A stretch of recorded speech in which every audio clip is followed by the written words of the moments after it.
এই যে পালিয়ে যাওয়া স্বৈরাচার, ভারতে যেই স্বৈরাচার পালিয়ে গিয়েছে, তাকে এই বিচারের আওতায় আনতে হবে। এই হত্যার জন্য, এই খুন গুমের জন্য, এই জখমের জন্য, হাজারো মানুষকে গুম করেছে, খুন করেছে, তার জন্য তার বিচার করতে হবে। তাকে কোনোভাবেই ছেড়ে দেওয়া যাবে না। এই হত্যার দায় দায়িত্ব তার, এই পালিয়ে যাওয়া স্বৈরাচারের, তার বিচার করতে হবে। আজকে আমরা দেখেছি মাসুদের কন্যা তার পিতার বিচার চেয়েছে আজকে এই হাজারো মানুষের সামনে। প্রিয় ভাই বোনেরা, আপনাদের সকলের কাছে আমার জিজ্ঞাসা, এই যে মাসুদের কন্যা তার পিতার বিচার চেয়েছে, আমরা কি পারবো না তার বিচার করার জন্য? আমরা কি ঐক্যবদ্ধ হতে পারবো না মাসুদের হত্যার বিচারকে নিশ্চিত করার জন্য?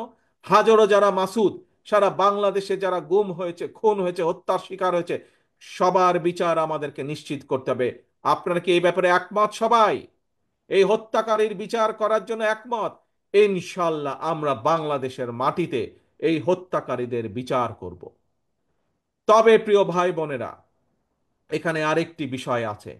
সময় কম, একটু পরে মাগরিবের আজান দিবে। আজ মাসুদ সহ হাজারো মানুষ যারা দেশের মানুষের অধিকারকে প্রতিষ্ঠিত করার জন্য নিজের জীবনকে উৎসর্গ করেছে, যারা চেয়েছিল বাংলাদেশে মানুষের অধিকার প্রতিষ্ঠিত হোক, সেটি রাজনৈতিক অধিকার হোক এবং সেটি অর্থনৈতিক অধিকার হোক, অর্থাৎ এই দেশের মানুষ যাতে সঠিকভাবে শিক্ষা পায়, এই দেশের মানুষ যাতে সঠিকভাবে চিকিৎসার সেবা পায়, এই দেশের মানুষ যাতে বিচারালয় সঠিকভাবে বিচার পায়, এই দেশের সন্তানেরা, এই দেশের যুবকেরা যাতে যখন কর্মসংস্থানের বিষয়ে আসবে, সময় আসবে, তখন যাতে তারা যাতে সঠিকভাবে কর্মসংস্থানের ব্যবস্থা করতে পারে, মানুষ যাতে রাস্তাঘাটে নিরাপদে চলতে পারে, মানুষ যাতে অ্যাক্সিডেন্টে, এই যে হর হামেশা অ্যাক্সিডেন্ট হয়ে বাসে ট্রাকে করে বহু মানুষ মারা যাচ্ছে, এটি যাতে গতিরোধ হয়। সর্বোপরি আসল যেই কথাটি, বাংলাদেশের মানুষ যেভাবে বাংলাদেশকে প্রত্যাশা করে, যেখানে আইনের শাসন থাকবে, যেখানে মানুষের কথা বলার অধিকার থাকবে, স্বাধীনতা থাকবে, যেখানে মানুষের স্বাধীনতা থাকবে নিজের মত প্রকাশের, এই রকম একটি বাংলাদেশের মানুষের প্রত্যাশা করেছে।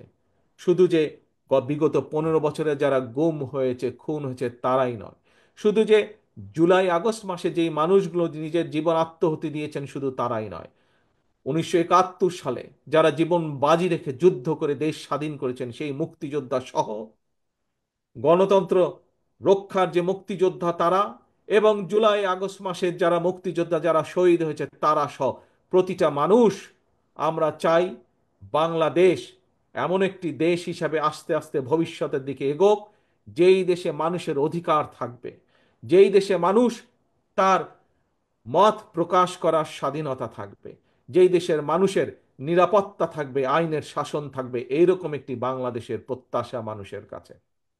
আসুন আজকে আমাদেরকে, যদি মাসুদ সহ হাজারো মানুষ যারা শহীদ হয়েছে তাদের আত্মার যদি মর্যাদা দিতে হয়, তাদের এই আত্মহতির যদি মর্যাদা দিতে হয়, তাহলে এখন সময় এসেছে সামনের দিকে আমাদেরকে বাংলাদেশকে গড়ে তুলতে হবে।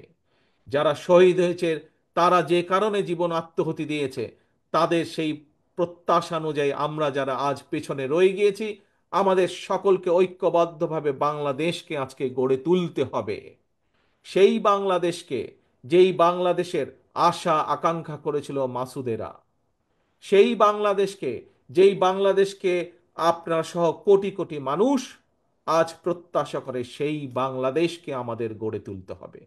প্রিয় ভাই ও বোনেরা, আপনাদেরই মেয়ে দেশনেত্রী খালেদা জিয়া, আপনারা দেখেছেন দেশনেত্রী খালেদা জিয়া যখন আপনাদের দোয়ায় আল্লাহ রহমতে এই দেশ পরিচালনা করেছেন, কিভাবে চেষ্টা করেছেন বাংলাদেশের মানুষের কর্মসংস্থানের জন্য, কিভাবে চেষ্টা করেছেন এই দেশে যাতে মিল কারখানা তৈরি হয়, কিভাবে উনি চেষ্টা করেছেন কিভাবে এই দেশের সন্তানেরা যাতে লেখাপড়া করে, বিশেষ করে আমাদের মেয়েরা যাতে লেখাপড়া করতে পারে, বোনেরা যাতে লেখাপড়া করতে পারে, শিখতে পারে, সেই ব্যবস্থা করেছেন।